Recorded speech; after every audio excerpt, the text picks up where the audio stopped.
Hey, Jason, how's it going? Jeff, how are you? I'm well. I've had better days. I'm disappointed, very disappointed in the Chicago Bears again. Yeah, they continue to break our hearts on a weekly basis. New and creative ways to lose games. I mean, we had hope there for about 59 minutes and 30 seconds and just yanked out again like Lucy with the football. Yeah, I actually thought they played really, really well today Yeah. compared to what they had done in the previous 3 weeks. I know we don't need to rehash it all, but yeah, the previous 3 weeks were just absolutely abysmal. Caleb looked terrible. The offense looked terrible. And even the defense was starting to look average, at best. But today, I thought they had absolutely no shot today. I thought this team was absolutely dead in the water. And I was all set to tell you after today that they will not win another game the rest of the season. I was ready to say that. I'm still ready to say it because technically they didn't win today. So No, they they didn't. lost to the Packers, on a field goal attempt that was blocked. So, Kansas City gets those kinds of plays. The Bears do not. And look, offensive line again. I mean, I hate to say it, but in the moment that they needed them the most, the offensive line failed again. Yeah. I mean, I know it's special teams, but I mean, they only gave up 3 sacks, 6 hits. They didn't generate any pressure whatsoever. So the opposite was not there either. But right. again, it comes down to offensive line not being able to block. And, a guy scores through. Actually, if you look at the replay, like a bunch of people scored it through. Yeah. Well, yeah. And I agree. But first off, and if you know the rule, because I don't know the full details of the rule, so maybe you can help me out here. What is the exact rule for a long snapper having to block, being blocked? Nobody can line up directly in front of him, correct? Because Correct. he got absolutely destroyed on that play. If you look at the replay, he is knocked on his ass right away. Yeah. And So the I rule don't is know. this. You Yes, cannot thank you. block. You cannot engage with the long snapper until his head is up. So as long as his head is down, you're not supposed to touch him. Okay. Now, yes, And now, he got blown up along with the 2 guys next to him. yes, I'm not saying it's an excuse. I saw that he was knocked on his ass, and I just want to know what the rule was. They're never going to make that call. I know that. I mean, I don't know how you not make it because he never even looked like he got his head up. Right. Like he was already underneath everyone by the time he would have even gotten the snap off. Like he snaps it and immediately there's a guy already, getting past him. That's why I asked the question. But I mean, you shouldn't leave it up to that. I get it. Yeah. I mean, 46 yards attempt. Here's my problem. You had 37 seconds to go. Still with a timeout. You could have run the ball once, maybe even twice more times to get, 5, 6, 7, 8 more yards to give your guy that much better of a shot. So he's already a low kicker to begin with. So he's at 46 yards. That's right on the edge of his range. Yeah, as good as Santos is, as accurate as he is, he does not have a strong leg. We all know that. So he kicks lower than most kickers in the NFL, which means longer kicks are more difficult for him. Yeah. Got a lower trajectory. He's got to make that all that distance. Now, he did hit a 53-yarder early in the game. Did. Which, hey, great for him. Career highlight maybe for him. But hey, new and creative ways to lose. That's your 2024 Chicago Bears. It's just par for the course. I mean, the blocked field goal, the Hail Mary. Who knows what'll happen next? I was sucks. pleasantly surprised though by the offense, and they did the thing that I've been clamoring for all year, which was get the ball out of Caleb's hands faster. Right? They were talking about that almost the entire game, but like they were showing the stats. It was coming out a full second faster, and guess what? He didn't get sacked as much. Shocking. Yeah, no doubt. Well, what they seemed to do was let's take what Caleb does really well and get him on the move. He was on the move. He was out of the pocket. I mean, he ran the ball, 9 runs for 70 yards today. He wasn't hanging out looking for anybody to throw to. Guys weren't open. He was gone. Only 3 sacks, 2 of them at the very end, which he bailed himself out of on his own, which was awesome. I know everybody thought, 3rd and 19, we're dead in the water, but he found a way out of that line? one. Was that someone texting you to say, hey, no, wait a second. We only give up 3 sacks and 2 came in the last drive. So yeah, right. Come on, give us some credit. Yeah. But, it was just, it is what it is. I mean, like you said, they just find new ways to lose every time. Yeah. And they couldn't run the ball. I mean, other than, again, one long scamper by DeAndre Swift. He goes 14 for 71 and a touchdown, 39 on one of those carries. So you take that away and he's 13 for 30 again. I mean, it's exactly. They just can't run. Exactly. They tried. I mean, they tried the Thunder. They tried the Thunder and Lightning approach between him and Johnson. I mean, Roshan actually had, I think, 9 carries today? 10. Yeah, 10 for 33 and a touchdown. Yeah, exactly. And they both the had streak. touchdowns. They finally scored a touchdown after, I don't know, it seems like 7 years of NFL playtime. I think it was 25 drives, I think is what it was. I mean, it's just something ridiculous like that. But yeah, the Bears, for the Bears, they were a different team that showed up this week. And I think that was maybe something to do with, the game plan and offense coordinator and Waldron being gone and just the absolute shit show that they were against the Patriots a couple weeks ago. And I wonder if this is okay, great. It's kind of like fresh and new. Great. Now there's a week of game film for other teams to look at. Exactly. What's next week going to be like? We'll see. I mean, hey, 4 different guys had a catch of at least 15 yards today. Mm-hmm. More Rome, Keenan Allen, and Kmet all multiple catches today, which is great. And he had a really nice throw to Kmet over the left side, about 15, 20 yards down, just over the linebacker, right into his hands, which was great. And then he slightly overthrew, I think it was a Dunze later on, where he missed a Dunze once. Kind of a hand on him, but it really wasn't a catchable ball. And it's like, Yeah. You see the shades of what could be the guy. You see flashes. See flashes. He did look much better today. Obviously, the defense played well. It was good. Wasn't great. Jalen Johnson falling down on that one play really hurt. I mean, Christian Watson, 4 catches, 150 yards. Yeah, and 2 of them at the worst possible times too. Yes, I mean, towards the end of the game, they were. If he hadn't caught that 50-yarder that led to the scramble for the touchdown later, that's the one Jalen fell down. He caught it, and then he has time to get up and run for another 10, 15, 20 well, like yards. I said, if Johnson doesn't fall down, he probably still makes the catch, but he's down by contact right there. Right. Yeah. So a lot further. What stinks is the Bears pass rush. There really isn't much of a pass rush at all. They had 1 sack today? 1 sack and 2 hits. They have 25 sacks on the season in 10 games now? I mean, and Montez Sweat, I think has 3.5 sacks on the season. That's not going to do it, man. I mean, you're asking your pass defense to cover and cover and cover for a long time. Jordan Love had all day to throw today. He really did. I mean, no pressure whatsoever. And he could do kind of whatever he wanted. And let's see. Sweat has 3.5 sacks and Gervon Dexter has 4. Right. And then you got a whole bunch of guys with 2 and 1. But not enough pressure. They have 24 sacks on the season. Yeah, not good. Mm-hmm. not good. And I think the Bears have been sacked, I think, a league leading 42 times. So sounds about right. 9 last week. Big improvement today, only 3. 2 of them at the very end when I think, unfortunately the Bears can't hold a pocket very well. And what they did well all day was get Caleb on the move. The 2 times he just drops straight back, they revert to, being turnstiles and just let Caleb get killed. So,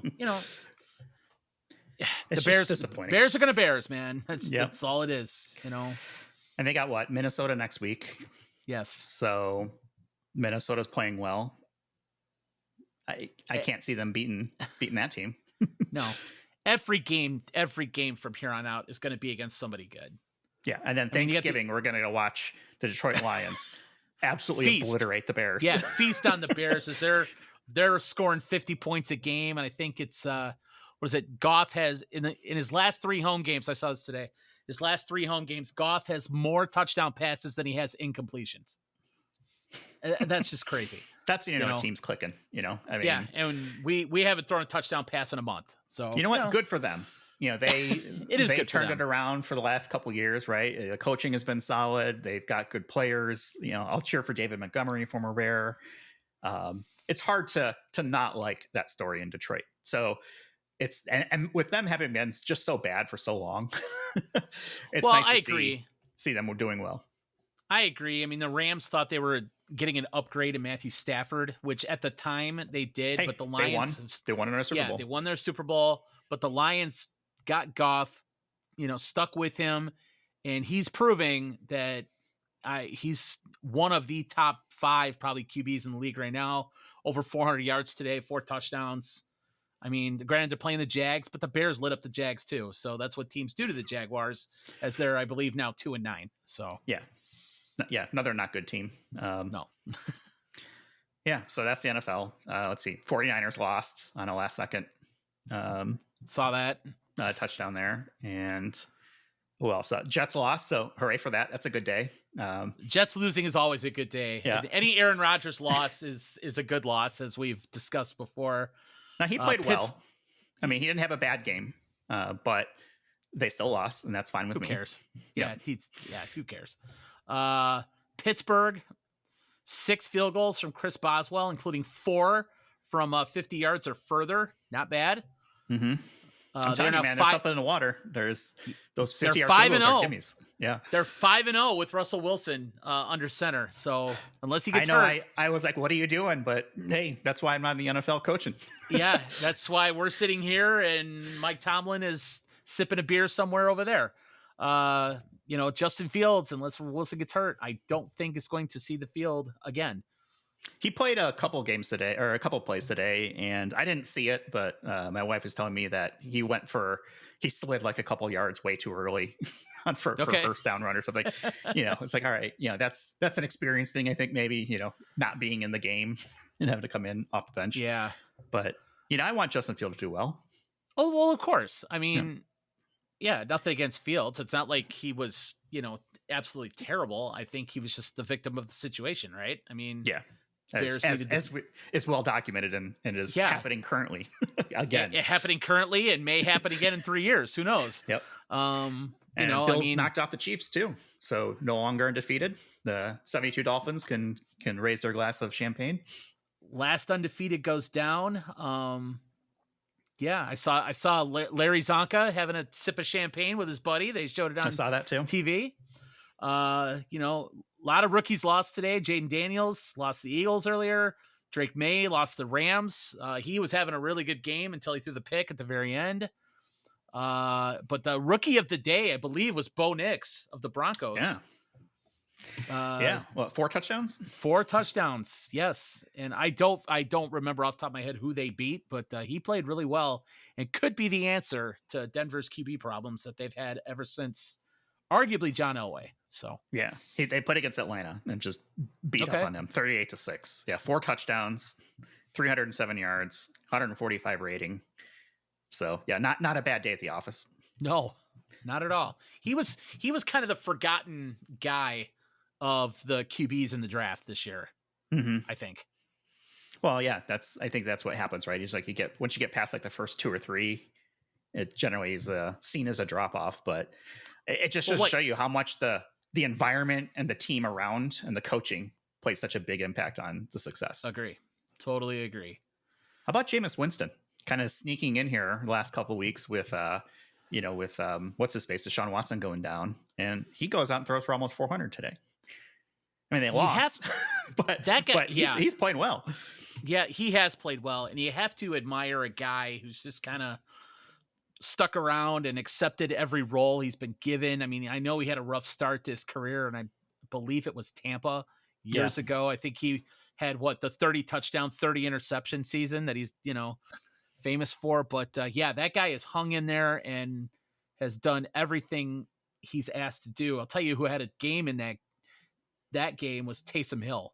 Yeah, no kidding. Let's talk about Taysom Hill. All right. He's just a football player, man. You can put him on any position. I feel like he would be good. He lined up, I think they said it, he lined up in 5 different positions today. Technically, he's listed as a tight end. Okay. Which is awesome if you're a fantasy player.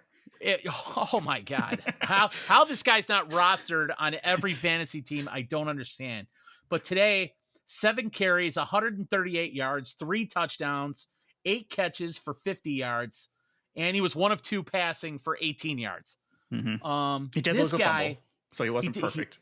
He did. That's right. But this he got guy tired of running into the end zone so many times. So I looked it up. This guy's in his 9th year. He's 34 years old, so didn't even make it to the NFL until he was like 24, 25 because he went to BYU. So 104 career games. The guy's got 94 catches for 900 yards, 11 touchdowns, 425 carries for almost 2,300 yards and 30 touchdowns. Averages over 5 yards a carry as a running back. And he is 192 of 300 for 2,351 yards and 11 touchdowns with an 89.2 QB rating. Dude's a football player, man. This is like one of those John Gruden guys, right? Total He's throwback. Like, doesn't care, man. and just like throw him on any team, and he'll find a way to be successful. He is a better Tim Tebow than Tim Tebow was. 100%. Actually, that's a pretty good comp right there because the guy's built like a truck. I mean, he's only missed I think he missed 3 or 4 games this year. And he missed like 4 games like 3 years ago. But other than that, he's played in every single game. He was playing with Drew Brees for a while. Now he's playing with Derek Carr. I mean, the guy can do pretty much everything. I mean, that is just invaluable on your football team to have a guy like that. Yeah, man. You forgot to check his defensive stats. He's got 15 lifetime tackles and a forced fumble. Guy does it all, man. He's a 11-way player. Dare I say, is he Travis Hunter before Travis Hunter was Travis Hunter? Oh, geez. Yeah, now we're definitely going old school. Yeah, I like him. I just thought he was just a good football player, and it would be stupid of any team to not fit him. Now, kudos to him because he did what Tim Tebow didn't want to do. And that was Tim's like, no, I'm a quarterback. Dude, you're not. Sorry. Yeah, You'd probably still be NFL if you were, or at least would have had a longer career than you did. But, right. His ego didn't collapse his career like it did for Tim Tebow. Agree. But yeah, kudos to Taysom Hill. Hopefully he keeps playing for a long time. So good for him. Yeah. And now we got Cincinnati versus Chargers. Chargers are kind of a sneaky good team. They are good. Harbaugh has really changed the culture there. I mean, everybody thought that they were done when they got rid of Keenan Allen. They got rid of Williams, all the receivers, and they thought Herbert would have nobody to throw to, but here they are 6-3 and, knocking at the door of a playoff spot. So yeah, they've looked very good so far this year. I mean, Harbaugh, there's another nice throw by Herbert right there. So, Do you think the Bears are kicking themselves for not trying to be more aggressive with getting Harbaugh there? I would be. I know you would be. I know I would be. Do you think Ryan Poles is? Behind closed doors, I think he has to be. How could you not? I mean, they're probably here. I'll ask you: is there any way Eberflus keeps his job at the end of the year? I don't see how.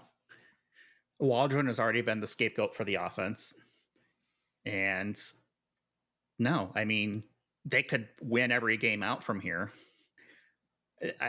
But let's be fair though. Like, he can't block, right? I mean, they still haven't fixed their offensive line, which has been a problem for 20 years now. Yes. So what are you going to do about that?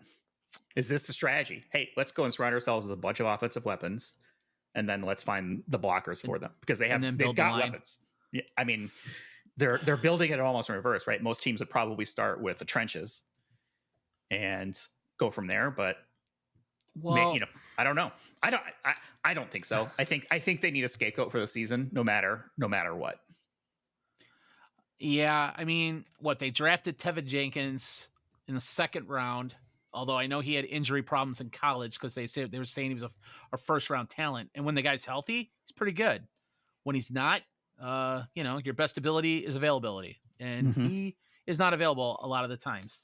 They go out and sign Nate Davis. They finally give up on that this week, let him go.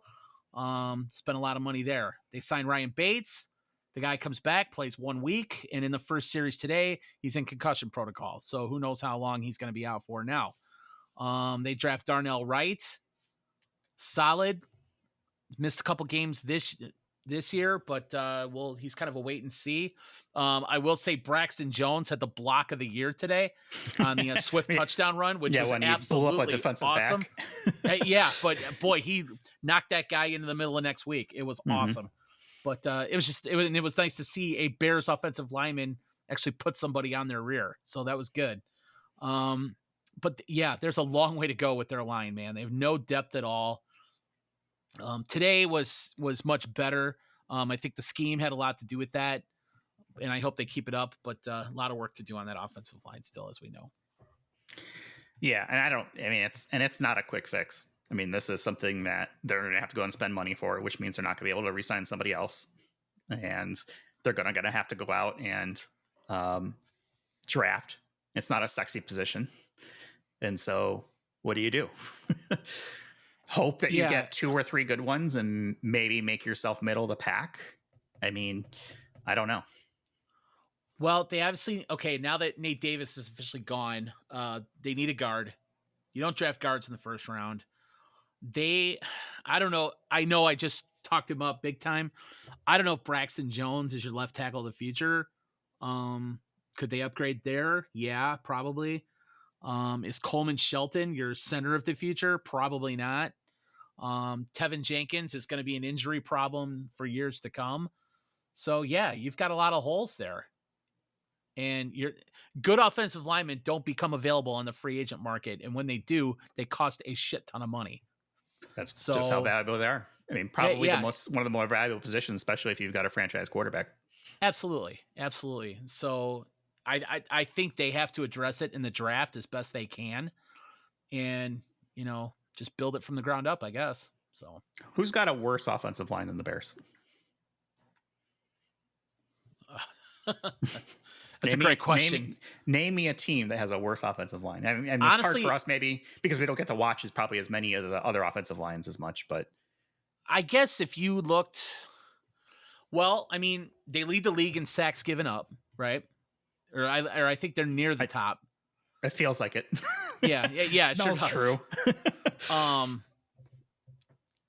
I think that's the stat. And also they seem to average less than 4 yards a carry just about every game. So there's not one thing you can really point to say that this offensive line does well. They looked better today, but we still can't throw the ball down the field, 20 plus yards because we can't protect the guy long enough for receivers to get down there, Mm-hmm. And they're which is why it's so important to get the ball out quick. 100%. Bang, bang, bang.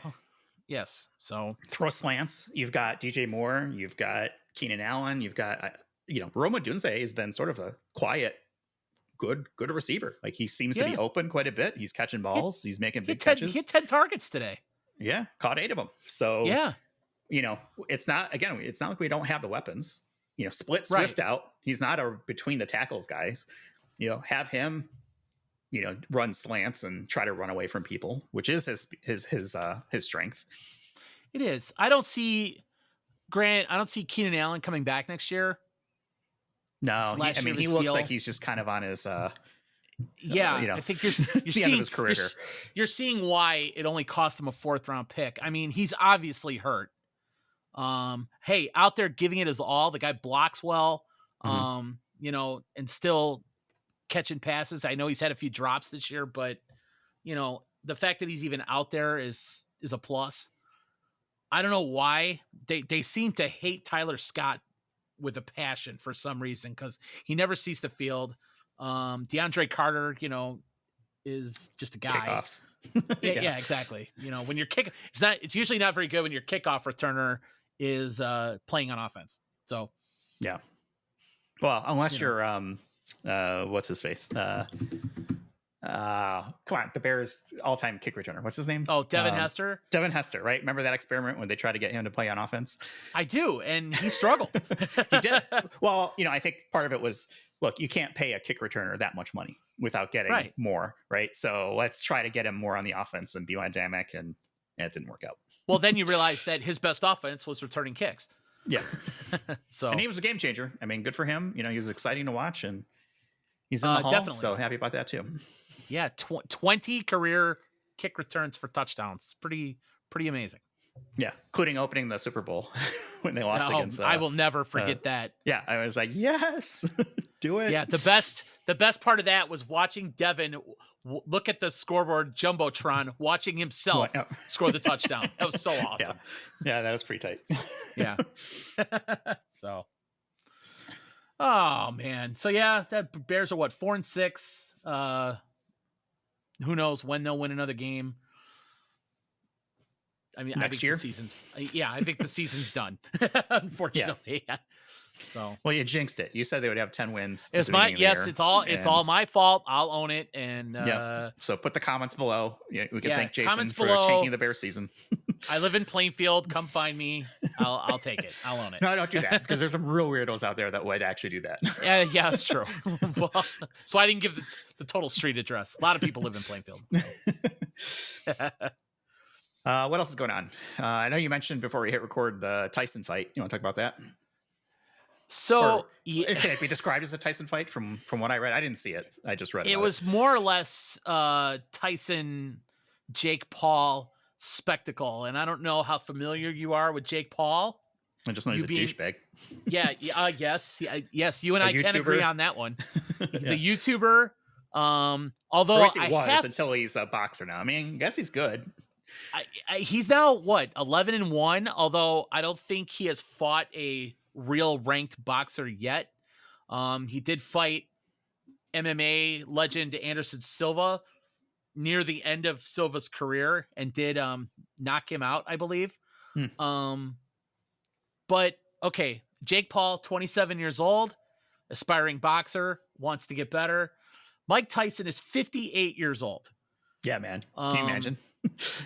Yeah. And to Tyson's credit, I watched it. The fight went the distance. I honestly believe it was staged, because I really think Jake Paul could have really hurt Mike Tyson. And Jake Paul said after the fight, and this could just be talking in jest or whatever, but he said, I could have really hurt him, but I didn't feel like hurting somebody who didn't deserve to be hurt. Okay. If that makes any sense. He did say Tyson was the greatest of all time in the post-fight interview. It was a unanimous you have to decision. say that though, right?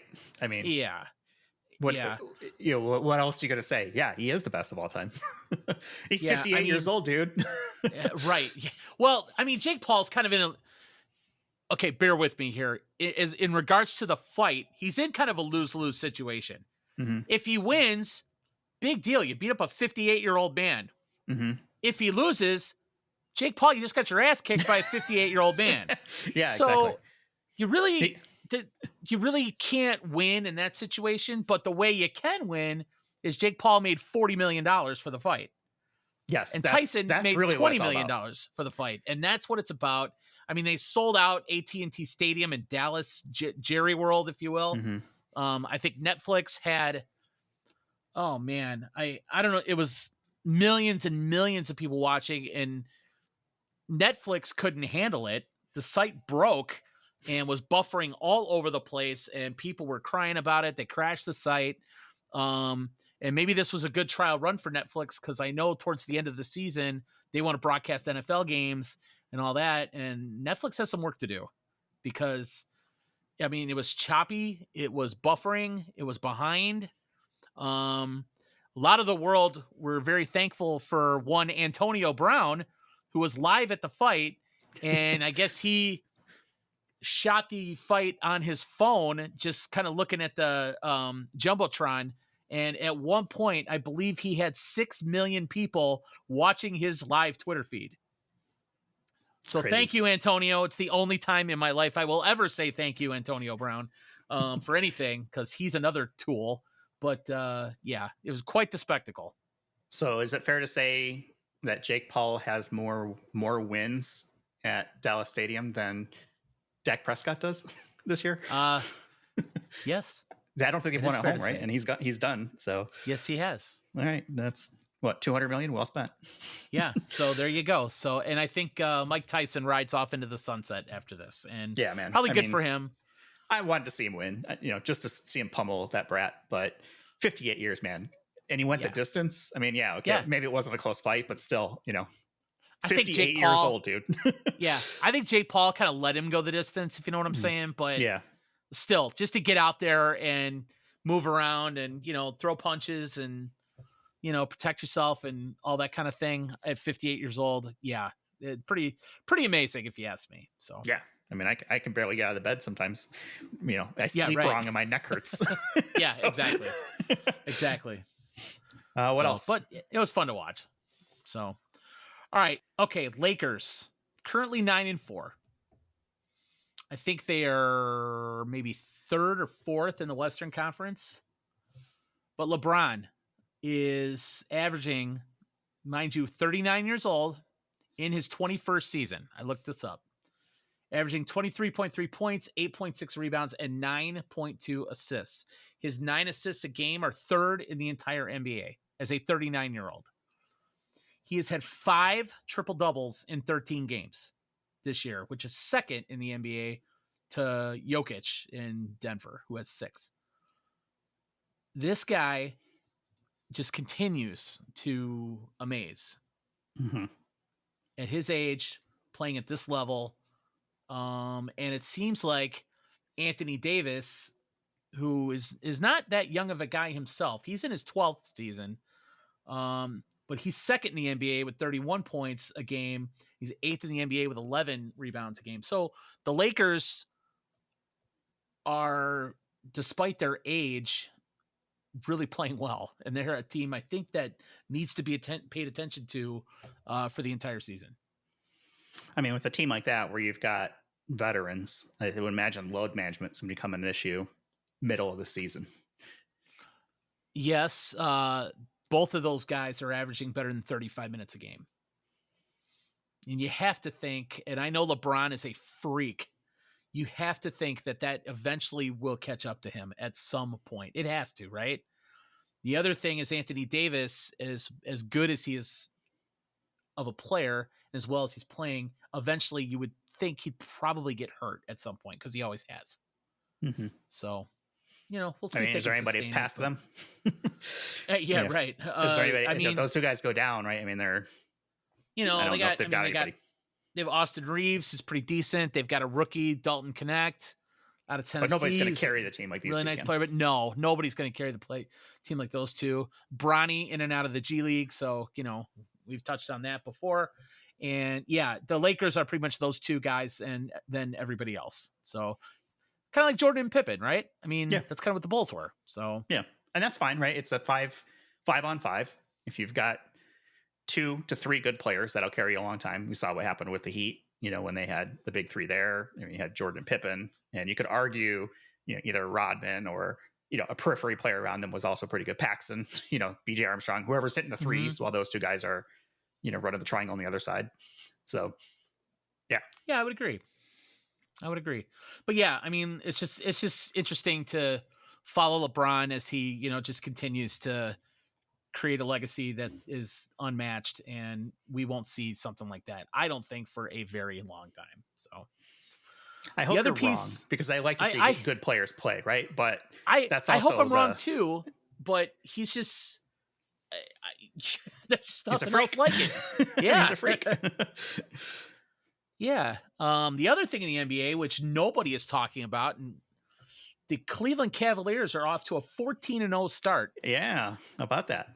Which is the third best start in NBA history. Yeah, they're 15-0. Oh, okay. Then they did win. They did hang on to win. I know they were up by 6 with about 8 minutes to go in the third. So I think they were playing Charlotte, if I'm not mistaken. But yeah, so that is now tied for the second best start in league history with the 1993-94 Houston Rockets, led by one Charles Barkley, and the 1948-49 Washington Capitals, not to be confused with the NHL Washington Capitals. All right, well, However, good. I like to see stuff like that. well, they have a long way to go. The record is 24 in a row by the 15-16 Golden State Warriors, who went on to their record-setting year of 73-9. So, yeah, I mean that team is just something else, though. yeah. I mean, you got Steph Curry, and all those guys, Klay Thompson, Draymond Green, all those dudes. So, I haven't really followed basketball for several years, and so a lot of these names I don't recognize, just because I'm not as in tune with it anymore. But well, I looked it up, and I'm like, okay, who's the guy on who's the star on Cleveland? And arguably, you could say Donovan Mitchell. Not a household name in basketball. I mean, it's not like he plays on Team USA for the Olympics or any other team for the Olympics or any of that stuff. But yeah, it's a team of no names. Donovan Mitchell, Darius Garland, Evan Mobley, Jared Allen, not to be confused with ex-Bear Jared Allen.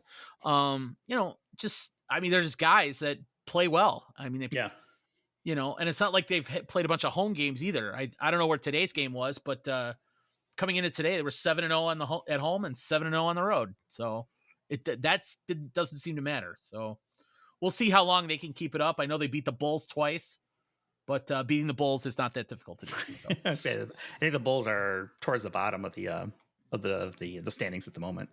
Yeah. Is there any hope for the Bulls? I mean, is it still just Zach LaVine and a bunch of other people? It's Zach LaVine. It's Kobe White. It's Io DeSumo. It's basketball hell as usual. Which leads me to my next topic. Chicago sports as a whole. Why do the teams in this city struggle? And why is it such... let me put it this way. How do you think that this city compares to other cities in all sports? Well, there's only really a handful of peers. New York, LA, and that sort of area. Maybe Dallas or Texas, kind of that Dallas metro type thing. And you've got 2 baseball teams, a football team, basketball team, and a hockey team. You got everything. And really only a major city can support all of that and have multiple baseball teams, right? Yes. I mean, I feel like we've been spoiled. We've had some really good years through the 90s and early 2000s where, some of these teams were on, just runs, right? The Bulls in the 90s, you had the Blackhawks make their run. The Cubs finally won something. The Bulls made another kind of little mini run, but, during Derrick Rose's years before he got hurt. The Bears went to the Super Bowl. They lost like 20 years ago or whatever that was against the Colts. The White Sox won a World Series, sometime within the last 20 years. So there has been some success there, but I think the point you're getting at is they're all bad right now. Yes. The popular opinion is Chicago sports is really bad. And you're right. It is bad right now. But so I have here the top 10 cities in the amount of sports titles. Can you guess where Chicago ranks in that top 10? I mean, across every sport? Across all sports combined. All sports combined, number of championships won. Number of championships won in the 4 major sports, being baseball, football, basketball, and hockey. Okay. Can you give me a hint as to far as what are the other? I mean, I imagine it's like we're talking about like New York, LA. Is there like a cutoff for like major city? I would say I was not surprised by the top 4. And then it kind of goes down from there based on the fact that they might be missing a team. Like, somebody might not have a hockey team or somebody might not have a basketball team, that kind of thing. Okay. So what's the question again? Okay. So where do you think Chicago ranks in total sports titles amongst the 4 major sports in the cities in the United States? They can't be. I have a feeling like this is probably like a New York thing with like all the Yankees championships that they've won. Yankees are number one, or excuse me, New York is number one, and by Okay. quite a bit. Okay. So New York number one. I mean, what other major cities would have teams? LA, Chicago. LA is number 4. Okay. Are they trying to think who else?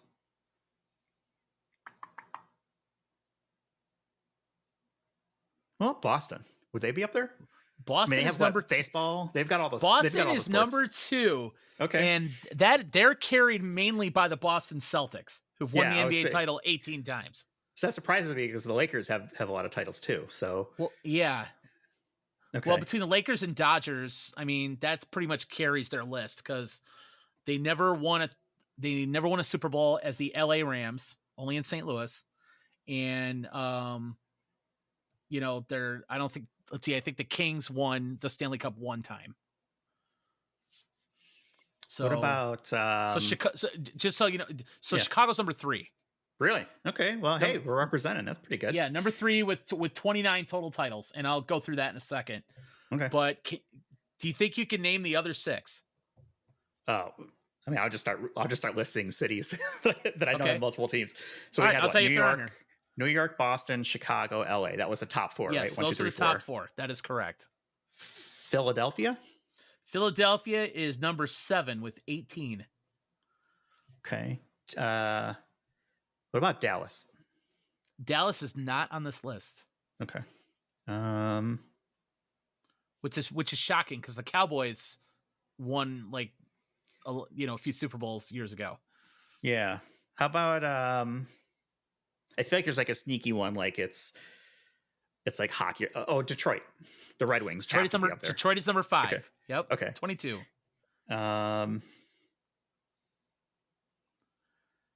Number 6 is a city that contains a team that you like very much. 49ers? San Francisco. That's correct. Yes. Because you can include the Golden State Warriors. Right? They're in that they're in that area. Okay. Okay, so it's like that whole Bay Area with like San Francisco and Oakland. Plus the Giants have done very well in baseball for San Francisco. So, all right. So you got 3 more. 3 more. 8, 9, and 10.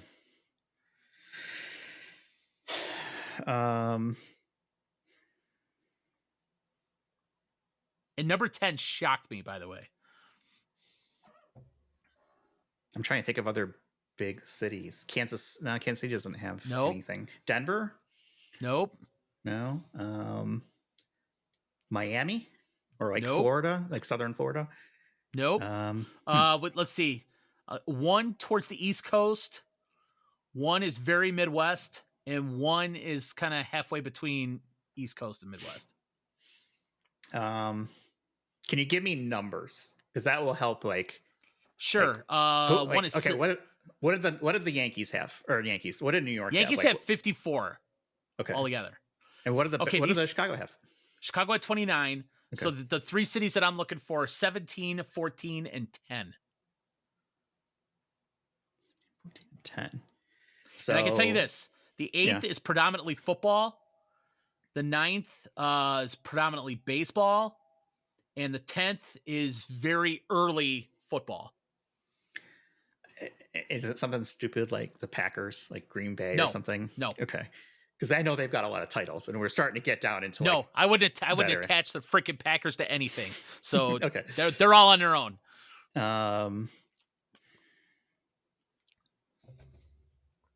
Did I say Philadelphia? You did, but you're close. Okay. So it's that area. Steelers? Who's on the other side of the state? Pittsburgh. Okay. Number 8. Good for them. I don't know. I feel like this is kind of boring. Like, really grasp at straws. What are the other 2? Okay, St. Louis. I'm surprised I got those. Yeah, I'm impressed. St. Louis is number 9. That's thanks to the Cardinals, right? Yeah. That's thanks to the Cardinals. And number 10 actually is Cleveland. Apparently, the very early Cleveland Browns were very, very good when one Jim Brown was their running back. So okay, I can see that. I'm surprised. Where does Green Bay fall on that list? Because they've got a lot of titles. I mean, they're a title town, right? Yeah, I have no idea. It only went through 10, so Hmm. that's where I got it I from. mean, they only have football though, so I think that probably helps if you got other sports. Right. So okay, so Chicago 29 titles. Here's my problem. Mhm. Bears. We're in what Super Bowl? What is it this year? 50? Do we even know? 58, 57, something like that. I can The look it Bears up. the Bears have won one Super Bowl. Granted, they've won 9 titles altogether, but 8 of them were before the AFL NFL merger, and they've been a team since 1920. So in 104 years, they've won the title 9 times, and only once, in the Super Bowl era. So one time in the last 58, 59 years. That's Yeah, pretty it's bad, 58. if you ask me. Super Bowl 58 is what? No, it Okay. was this year, so it'll be 59 next year.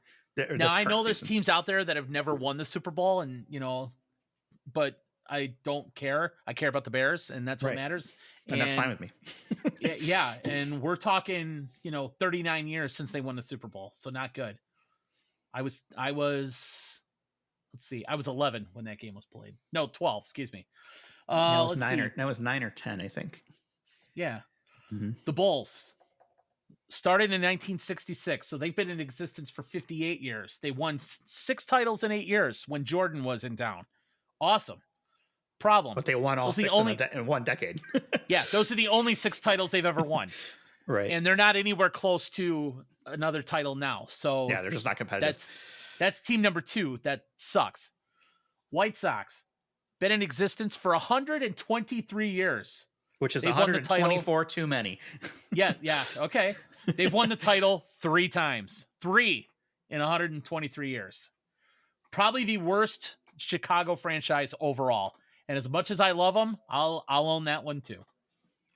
Blackhawks been in existence for 98 years. They have won 6 Stanley Cups, yet 3 of them were in a 6-year period in the 2010, 2013, 2015. So again, overall, pretty bad. Mm-hmm. And last but not least, the Cubs have been, honestly, God, and I didn't know this, the Cubs have been in existence for 148 years. Jeez. Yeah, they've won the World Series 3 times, but prior to the World Series starting, which I forget what year, it's like early 1900s, they won 5 titles back when early baseball. So they've technically won the title 8 times, but only once, as we know, in the last 115 or so years. Yeah, I'm saying there was a 100-year span from when the last time they won one. Right. So people lived and died in between the time that they won titles. Right. So let's go back to the top. Bears, I know, okay, 29 titles, right? Bears, charter franchise in the NFL, very early. So not a good record for them. White Sox, been in existence for over 120 years. Not good for them.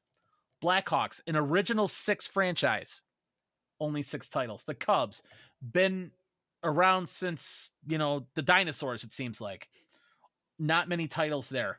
The only excuse really is the Bulls. They have been around for only 58 years, but I just don't understand why this city struggles to succeed in sports overall. It bugs me because I'm a fan of all of them, even the Cubs. I like the Cubs. I love the Sox. I like the Cubs, but I don't get it. I don't get it. Is it ownership?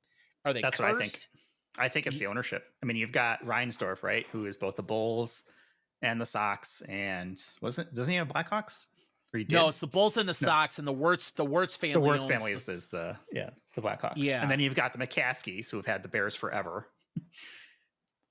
So it's old. So it's basically old ass ownership. Yeah, old ass white guys and gals who are running this into the ground. Yeah. I mean, Virginia McCaskey is 99? Is that how old she is? I don't know. Reinsdorf. I know there's a lot of people who want to see the Bears get sold to a different ownership group. Yeah, I mean, you got the Cubs. They were owned by the Tribune forever. Now they're owned by the Ricketts. Mm-hmm. The Wirtz family has owned the Blackhawks for God knows how long. Reinsdorf, the Bulls, and the White Sox in his late 80s, and McCaskey pushing 100.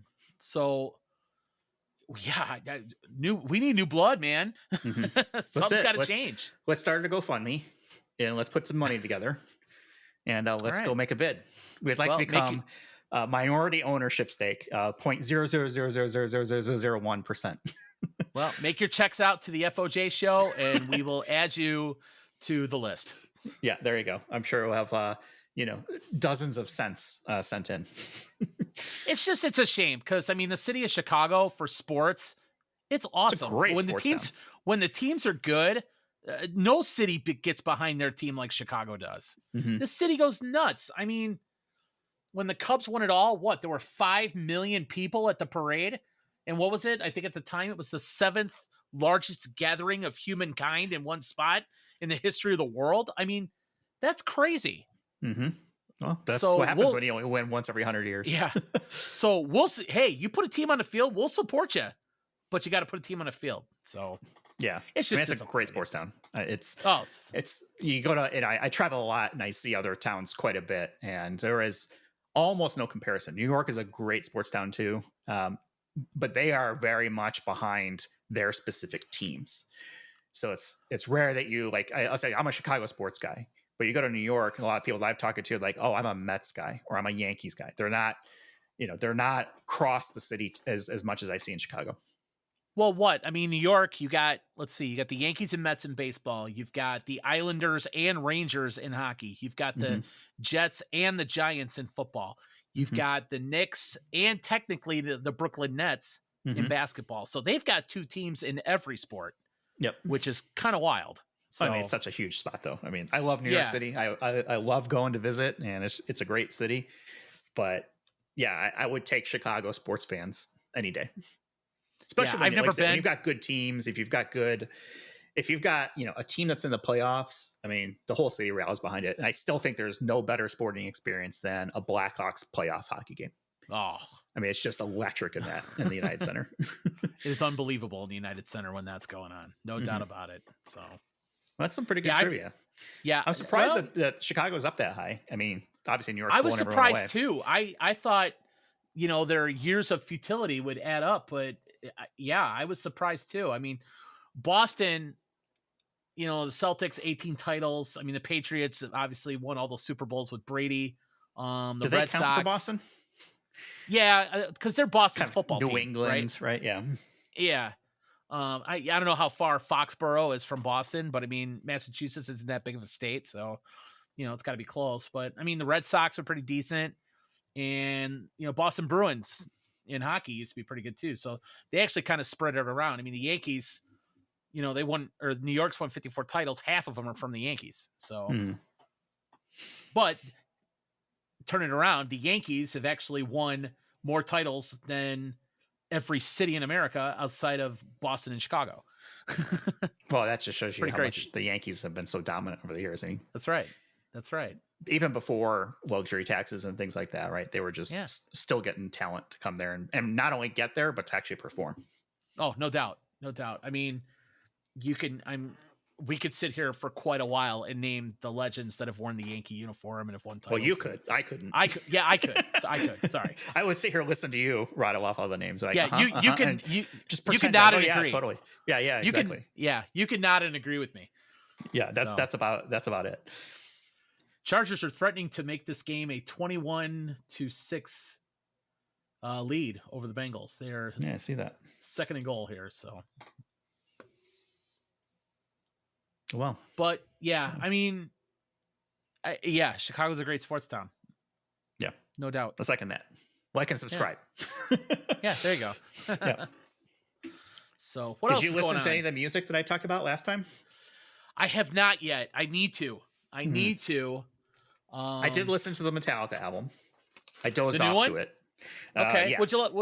It was okay. I was literally just listening to it as I kind of fell asleep, and it was okay. Nothing really kind of grabbed me. Yeah. But it wasn't bad. It was just Metallica, if that makes sense. I would agree with that. It's really hard to be a Metallica fan from start to finish because their music in the beginning was so different than what it is now, right? Yes, very different, especially once Jason Newsted left.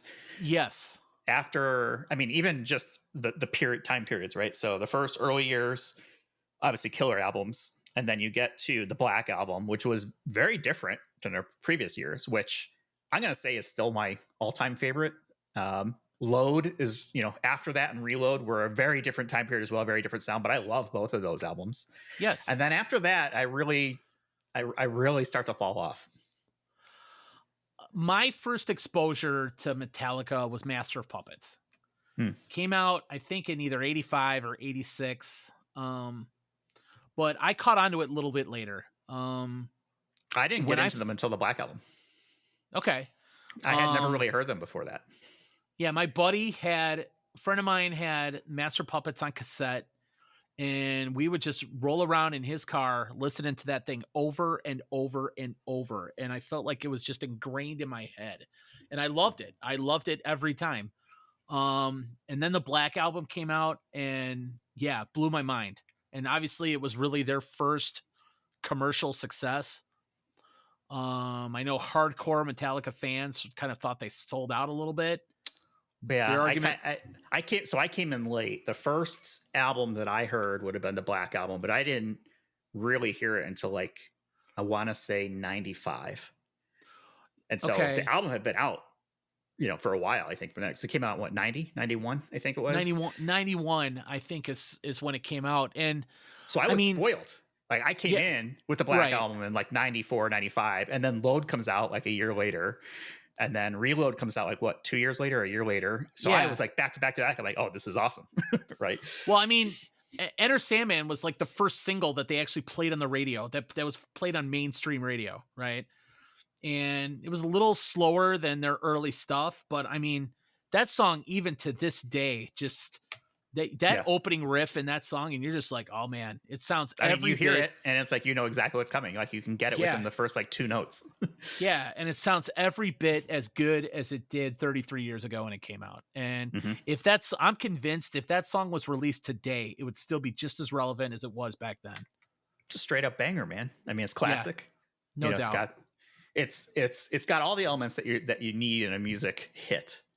It's got crunchy guitar riffs that people can get behind musically. It's got a killer hook and a killer riff, or a killer, chorus to it. It's singable, which for a metal song, and I put metal in quotation marks because that definition of metal has changed. It is singable by, a lot of different people. And I'm convinced to be a great song. Yeah, like you said today. It still is. I agree. It's still my playlist. I still listen to it. Oh yeah. I pulled up on YouTube, and what was it? It was the Lollapalooza concert in Lollapalooza concert in 2022 here in Chicago. I listened to that show on YouTube almost every time I cut my grass, and it is awesome every single time. See, now my go-to for live Metallica is the Live Shit Binge and Purge. Double CD. I think that that album, you want to call it, but that performance, I think it was Mexico City, man. Yeah, it's amazing, start to finish, and the electricity in the crowd, and just the way they feed off of it. And they play 20 songs. It's a long show, but it's killer. I'll take that live album against pretty much anything else. I think maybe Nirvana's Unplugged set, which totally different environment. Daft Punk has an album called Alive where they did that, and I think that is absolutely killer as well. So, but Live Shit Binge and Purge is the Metallica one, and that is, I had the actual box set with the VHS tapes. That's what I had. As do I, believe it or not. It's somewhere still in my house. I don't know where it is. Mine is actually sitting right over there. A place of honor. I just have it displayed in my basement. I don't think I have a working VCR in my house. Either. But I definitely have the tapes, and I will never get rid of those. And they were awesome. I think Jason Newsted said it best at the end of that concert when he said Mexico City, muy fucking bien. It was unbelievable. And the crowd went absolutely bananas. I don't know what it is about Latin American crowds, but they go absolutely apeshit over American heavy metal rock and roll. They go bananas over that stuff. Mm-hmm. I don't think, I'm trying to think it's such a different era for music. Now everything is streaming, and I'm a fan of streaming. I've been doing it forever at this point. I don't own any CDs. Everything is on, some sort of streaming service. But the days of a box set and the stuff that came with it and standing in line for a CD, all the stuff you and I did when we were much, much, much younger. That just Tower doesn't Records, exist man. anymore. Yeah, man. I Now remember it's going. just like, hey, new album. The thing just showed up in my Spotify feed. I was like, oh, let me click that. And that, okay, now I've got it. It's great. And I consume it and it goes like that. It's so quick to also fade away too. Like there'll be songs like, oh, it's a killer song. Let me add it to my list of 2,000 other songs. Yeah. And then, you listen to it a bunch of times on repeat. And remember, we'd have like album listening. You'd pop in the CD on the way home and you'd listen to it start to finish, right, on your Sony Discman, right? Or if you were super cool with the built-in, CD drive in your car. Right. Yeah. If you had a 6-disc changer in your car, you were. Well, hey, you man, were. yeah. I don't want to mess with that guy. Yeah, exactly. I mean, I had what is it, the Sony Discman that you Yep. had to plug into the tape deck somehow and Yep.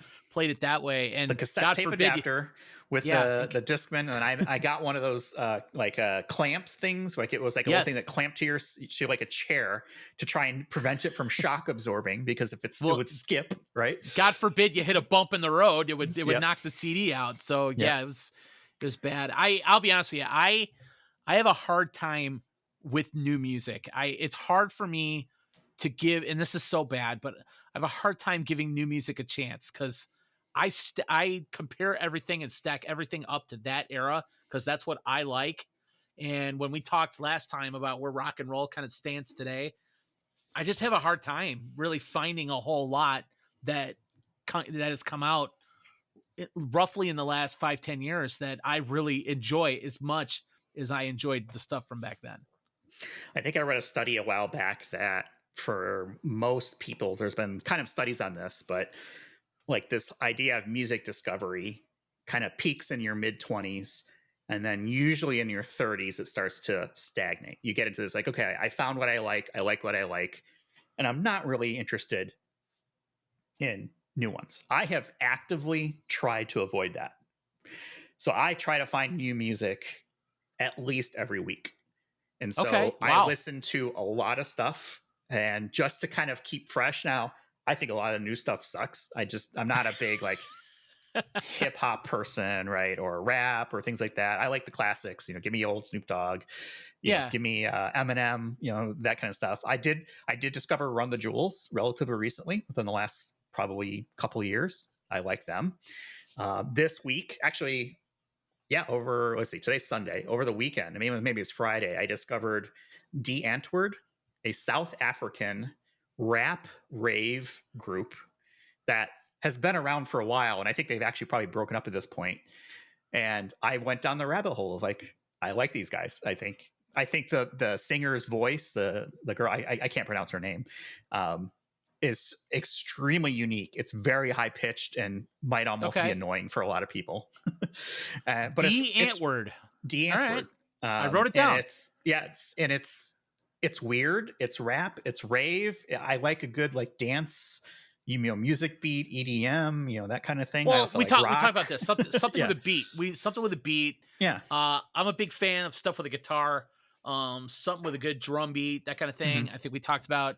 I'm still locked and loaded in on 9 Inch Nails lately. I can't get away from it. It gets me going. It pumps me up. Absolutely love it. There's a concert, I think I talked about it, from like 2013. They refer to it as Tension. It was filmed in LA. It's like an hour and 15 minutes. Just absolutely, it will kick your ass for about an hour and 15, but it is awesome. Mm-hmm. Yeah, I mean, that's a show you can feel when you listen to it. It's pretty cool. But I like you. I can't get into today's rap. Yes, I'll listen to Snoop Dogg. Yes, I'll listen to Dr. Dre. I'll even, Tupac. I'll listen to all that stuff. But that was popular back when we were younger, right? And I totally agree with the theory of music discovery in your 20s and it slows down in your 30s, because that's exactly what happened to me, for sure. But here's the neat thing, Jason, is you can discover music that might have already existed for 20 or 30 years. But you're 100% right. And so even the stuff that like I don't like today's music, there's so much music that was made before that I discovered the Beatles very late. I want to say it was probably in my late 30s or 40s. I just never really gave them a thought. Yeah, no, I get it. Stuff like that. And I think you find, this is where the algorithm, sometimes helps. It's like, okay, what are other songs that are like this? I used to love Pandora, for example, because I would find all this music that was like, oh, if you like this, you'll also like this thing. Yeah. And so there's this opportunity to discover new music that doesn't necessarily mean fresh, new, like just created. It could be music that is 20, 30, 40, 50 years ago. Yeah, Spotify has some of that too. And you're right. I mean, a lot of the music I enjoy was actually made before I was born. Mm. You know, wow, they had music in the 1800s. Yeah, right. No, but I mean music from like the 60s and you know, in the 70s. You start to appreciate some of that stuff. I used to listen to like the oldies, right, with my dad in the car. Yeah. Magic 104. Whenever 104.3 was out in Chicago area. There's some good stuff. I mean, I'll admit I'm not the biggest Beatles fan, but the songs by them that I do like, they're fantastic. And I'll, you know, anytime one of them favorite comes on. Beatles song. Oh boy. I was always a fan of I Saw Her Standing There. Okay. Always loved that song. For me, Back in the USSR. Okay, yeah, I like that one. Which is very different than a lot of other stuff, but yeah, I like that. Yeah. Because again, it's got a fast rhythm beat to it, right? I mean, they have a lot of good stuff, obviously, but they're very popular. Like, I'll tell you this. Hey Jude, probably maybe their most popular song ever. I cannot stand that song. I hate it. I can listen to like the first 2 or 3 minutes. Yeah. Or like the last 2 or 3 minutes. It's the whole middle area that's like, eh. I think it's annoying as all hell. And, you know, I tend to lean towards early Beatles than late. You know, they kind of became, once Yoko entered the picture, I think it was, and all that kind of stuff. They kind of slowed down when they were more the four guys in the, you know, coat and ties and stuff. And before they got all earthy on us, I thought they put out a lot of great music. So, I mean, obviously a huge catalog, but you know, stuff like that is cool. It's like, hey, you know, let's go find stuff that exists, I think. And like I said, I actively try to find new music, you know, every week. I'll sit there and listen. I need to do more of that. Cause you know, I can always go back to my Zeppelin, my Who, my Stones, the Doors. See, those are the Doors a little bit, but I really haven't explored any of those bands. Okay. I just haven't felt the need to. I mean, I know some of them are probably their bigger songs, you know, things like that, but I've never like sat down and said, look, let me listen to an album like, you know, Dark Side of the Moon or something like that. Just never done it. Do yourself a favor and do it. Turn off the lights, throw on my AirPods. Dark Side of the Moon is an experience. It's really good. But yeah, no, music. I mean, music is special, you know, and it means something different to everybody, right? And there's a lot of great music out there, and to each his own. There's a lot of music I really enjoy. There's a lot of music I really don't enjoy. But it's out anything there, except for country is pretty much how I roll. While I agree with you, there's a couple of songs that are exceptions, but one of my favorite all-time concerts that I went to was Willie Nelson. Yeah, but I feel like that's not really purely about the music. It's more like the environment and the vibe. He was and amazing. Not the musicianship. That's true, but he was amazing. I enjoyed every minute of that show. When was this? Oh man, this was 1875. No, it had to be. I think I was in high school, because I remember my mom and dad had tickets, and my dad had to go out of town for work. So he asked me if I would still take my mom. And I thought, oh man, I'm going to like be the only high school kid at the show. It's, you know, somebody's going to grab a picture of me, and I'm going to, you know, take all kinds of crap at school. But honest to God, it was one of the greatest concerts I went to. It was awesome. Really cool. It's cool. I mean, there's a lot to be said for live music, and, you know, definitely enjoy. I'll go see music anytime. And not long after that, I returned to my my norm and went to see Guns N' Roses and Skid Row at Alpine Valley. Yeah, there you go. Right, it's okay to have, you know, branch out and have musical tastes that vary. I think that's good. I think that's healthy. Yeah, no, it was good. You gotta check out Royal Blood. I saw them live here. I think it was in August, and killer rock band. Just good Royal rock Blood. music. Got it. Wrote it down, man. From British land, somewhere in that area. Maybe they're today's Def Leppard from Great Britain. Also a British band. Very British. Oh, there's a lot of actually pretty decent British bands out there. Franz Ferdinand's another one. Oh yeah, I know him. Yeah. So cool. All right, we've been going for an hour 10. What do you think? All right. Call it. Yeah, I got nothing else for you, man. I'm done talking to you. All right. I'm done with you people. Get out of here. Scram. Yeah. The Bears continue to suck, and I don't see it getting better anytime soon. Yeah. Well, you can still have minor victories in the losses. Let's hope to see continued progression with Caleb and hope that he stays healthy. Well, that's what I was going to say. And I know we got to go, but I think the rest of the season is all about Caleb and his development and, just continuing to get better. The one thing I will tell you that he has done very well is not turn the ball over. Yeah. In fact, the Bears as a whole really haven't turned the ball over at all. I think they average something like less than one turnover a game or something like that, which is great. I mean, he hasn't thrown an interception, I think, in 5 games in a row now, maybe 6. That might be part of the reason, though, why he also doesn't throw for many yards is he's too, risk adverse. He does not throw the ball down the field very often, and when he does, he overshoots everybody by about 10 yards. So, which, he if does you're going to work throw on it, that. At least there's that. It's not. But like you said, he had a dime to commit today. So Yep. One pass out of 20 that he threw was like beautiful. So. Yeah.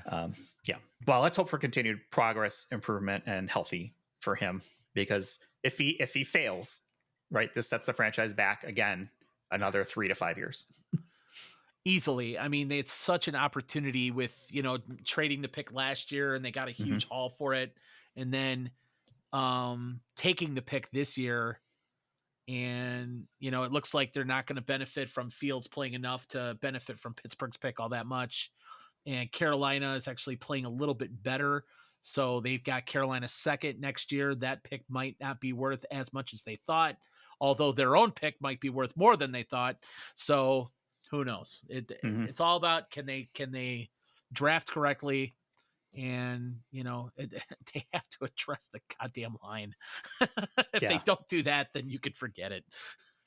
I wonder if this is like an era where, it's the NFL has become a passing league. Is there something to turning that on its head and say, look, we're going to be a smash mouth run offense. We dare you to stop us. Almost build an offense kind of like what Philly has done with the brotherly shove, right? You know what's coming and you can't stop it. Yeah. We don't care about passing. We have a strong defense and we've got a big, bad offensive line and just, a beast behind them running. I'd love to say, yeah, let's do it. But the one thing they do not have is a big, bad offensive line. Right. So, I mean, they gotta, they can work towards that, but we'll see. God, the Chargers are looking at scoring again. Yeah, they're pretty good. Yeah. All right, I'm gonna watch this game and put this show together and go from there. Sounds good. Good talking to you. I'll talk to you again next week. Likewise. All right. See ya. See ya.